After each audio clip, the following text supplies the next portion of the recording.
Okay, hey, welcome to my home, my kitchen, and my heart. This is Fats where the flavor's at. I have been asked by numerous people to make lasagna, and lasagna happens to be one of the things I love maybe as much as anything. I mean, pizza and lasagna would be my 1-2-2-1 in terms of what I would eat as a final meal. For me, I grew up, lasagna was mozzarella, ricotta, layers, and a wonderful dish. But I'm getting ready to take my two sons and their beautiful wives to Italy in June. And we're gonna actually stay in a beautiful little, Putty's up. Hold on, let Putty do his thing. We're gonna stay in a beautiful villa in Tuscany. We're actually gonna even film the show there. You guys wanna come and so you film the show together? Yeah. I got plenty of room, so sit back down. I'm just kidding. I still have the room if you change your mind last minute. Anyway, and we're gonna make the whole week about food and traditional Italian. We're gonna take a trip up to Parma. We're gonna go through Emilia-Romagna.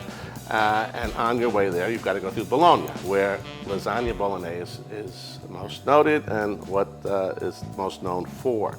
And I have come to fall head over heels in love with the traditional Lasagna Bolognese. So we made Bolognese last week, so let's this week make Lasagna Bolognese. I've got the fresh pasta. Now, we're gonna actually provide you the link with the episodes where we made fresh pasta, which actually, in our case, was episode 2 way back a year ago. But here's a beautiful, simple ball of pasta dough that I made. A couple of things just to point out. For me, it's 2 cups. It's a real easy formula. It's 2 cups of flour, 2 eggs, and it's not much more than that. I typically actually add an extra egg yolk. I like a moist pasta dough when I'm making lasagna. My flour composition is 2/3 00 flour, 1/3 semolina flour, but you can use all-purpose flour if you so desire. And then it's real important that, when you get ready to use it, you flour it real good, you run it through your machine, or you can, with the case of lasagna, if you've got a really good roller, you could just roll it to a nice thin level of thickness to make sheets. Again, making sure you flour it well and put your pasta together. I run it through, if you're using something like this, I usually run it all the way down to number 7 as far as the thinness. I like nice thin sheets of pasta. Then once they're done, you submerge the sheets into salted boiling water. As soon as they float to the top, they're pretty much done. Scoop them out of the water, put them on some towels to dry off, and then you've basically got these simple pasta sheets. Now you can cut them to fit your pan. I prefer a little bit more free form, so that's that. That's one component of lasagna. The other important component of lasagna, obviously, is the bolognese. Without bolognese, how can you make lasagna bolognese? The other important element is bechamel. We also did a bechamel episode. We'll be happy to share the link to that as well. Bechamel, real simple recipe, 4 tablespoons of butter, 4 tablespoons of flour, and then 4 cups of warm milk. Once you've got that done, you've created a nice thickness. You're gonna add some salt. You're gonna add a little fresh nutmeg. So I have my little cheese grater here. And I usually go about that much. Nutmeg's a pretty potent flavor. Comes through nicely. And then when I'm making lasagna, I'll also add some grated Parmesan cheese.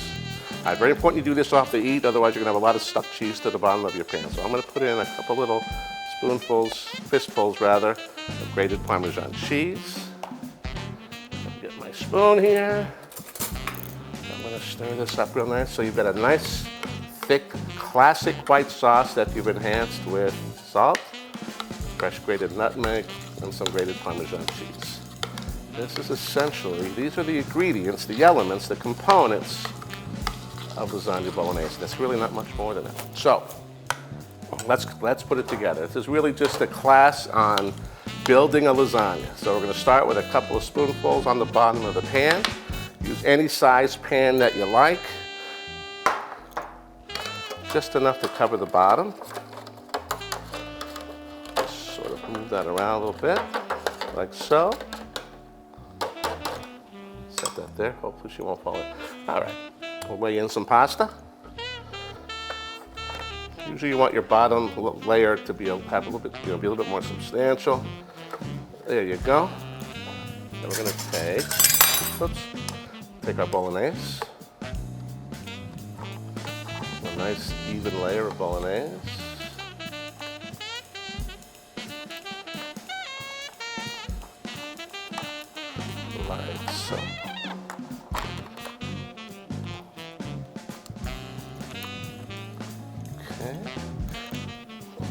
bechamel. Again, this will, really distribute throughout as you bake this, so you don't have to be completely covered. You want just enough, just to flavor the dish. I'll usually put a little grated Parmesan on top of that, like so. And then we're back to another layer of pasta.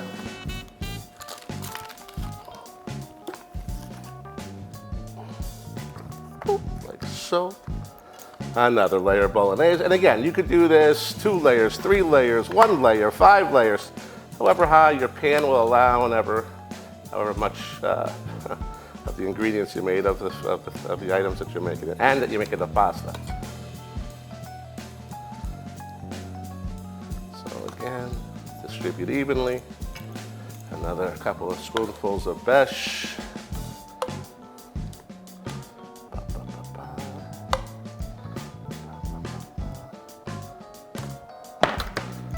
Make a little mess. Gotta make a little mess. If you love cooking, you gotta love making a little bit of a mess. All right, another layer of pasta. Put that put 2 there, just the same. Almost forgot there's only 2 ingredients, and I almost forgot what they were.